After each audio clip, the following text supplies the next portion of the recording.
Hi, my name is Lisa Patel. I'm a professor in the School of Education at the University of Pittsburgh, and I wanted to talk with you today for a few minutes about how anti-Black racism circulates through education in the schooling system.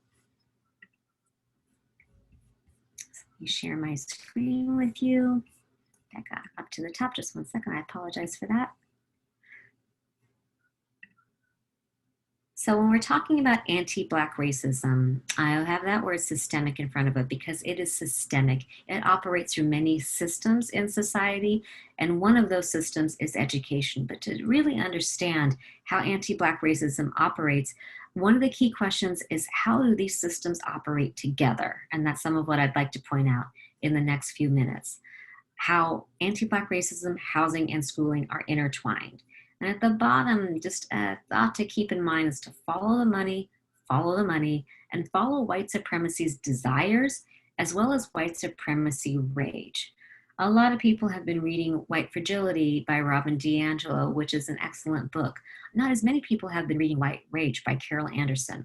And for this talk, I really like you to be thinking about white rage, because that's what we see whenever there's an attempt to interrupt this anti-Black racism through schooling. So what does education have to do with racism and housing? Simply put, everything.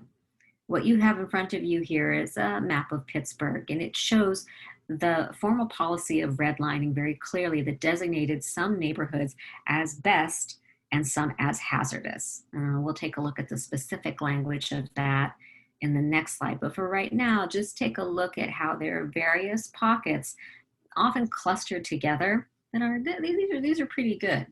And when we see the blue and the yellow, that's where we see like some edging, but there's concentrations of red and there's concentrations of blue, of green. And so that green is best and the red is hazardous. Here's a specific language used in the 1930s. This was a federal policy of redlining. And it was underwriting, and that should remind you of insurance companies because it's using some of the same logic that insurance companies use when they decide who to insure and who not to insure. So green are the best neighborhoods where we see that they had professional men, quote, and that gender is important there. That gender point is very important. These neighborhoods were explicitly homogeneous, lacking, quote, a single foreigner or Negro. So they were, in terms of whiteness, clean and white. We go down to red. Those neighborhoods neighbored hazardous. This is where the term redlining comes from. There was a line drawn around those neighborhoods, and they were deemed to be hazardous because if you look at that definition there, they had already been infiltrated by Black residents. And what that meant in terms of housing was that it was all but impossible to secure a mortgage in those neighborhoods. And owning a home is not only part of the mythology of the American dream, it's actually in reality one of the ways that families can grow wealth, because having money is different than having wealth. And owning a home is a very strong avenue, important avenue to growing wealth. So through federal policy, and including many other ways, wealth has been foreclosed, been not an option for Black families throughout time. What does this have to do with education? This redlining practice, this foreclosure from home ownership. It means a lot because how education and schools largely get their funding is through local resources, local taxes, most specifically property taxes. So if there are people residing in a neighborhood that has been foreclosed from home ownership, from that growth of wealth, that means that the schools in that same neighborhood are under-resourced, are underfunded, taught by people who don't live in those neighborhoods often. More and more we're seeing that as time has gone by, and the demographics of the teaching population in some areas are in the upper 80 percentages of who teaches, white, middle class, upper middle class women. So, but back to the point of funding, if you are in a neighborhood that was deemed one of those red hazardous neighborhoods, you are also having the intertwined anti-Black racism of having lower resource schools. So thinking about education as one of the ways and avenues for social mobility, that's also been foreclosed when schools are under-resourced. From textbooks to, say, computers right now and digital divide, we see that throughout the history of the United States. Now, there have been some attempts to interrupt this segregation of housing and segregation of schools. And this is where white rage becomes very important.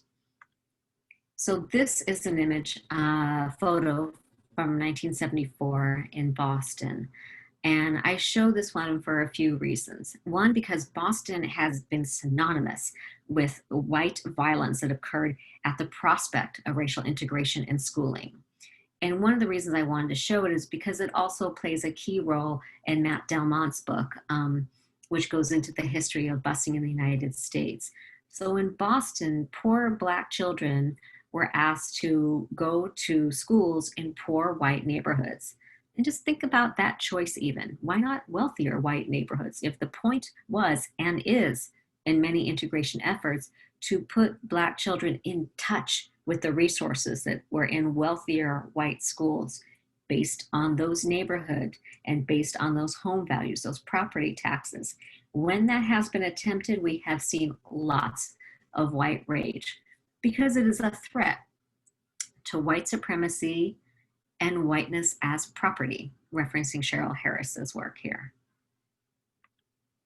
It's also depicted so poignantly in Norman Rockwell's painting, 1964, The Problem We All Live With.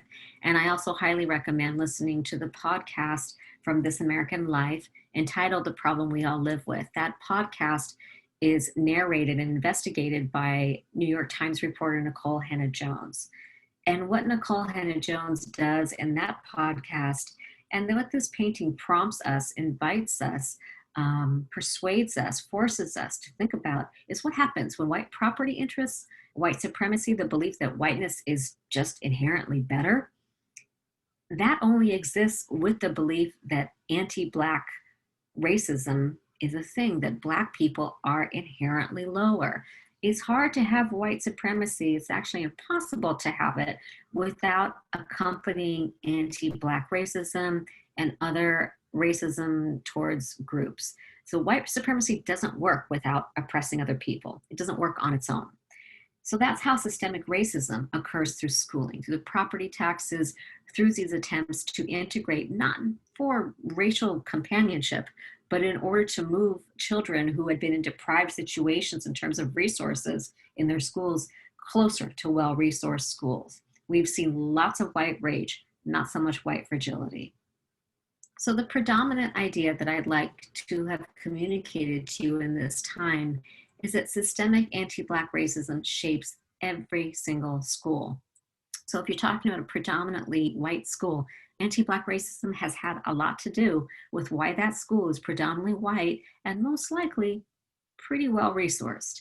So there's a tendency to think about anti-Black racism only in terms of Black people. And that's certainly important when we think about how it targets Black people. But we also have to think about how it elevates and makes ease, actually creates the ability to live for other people.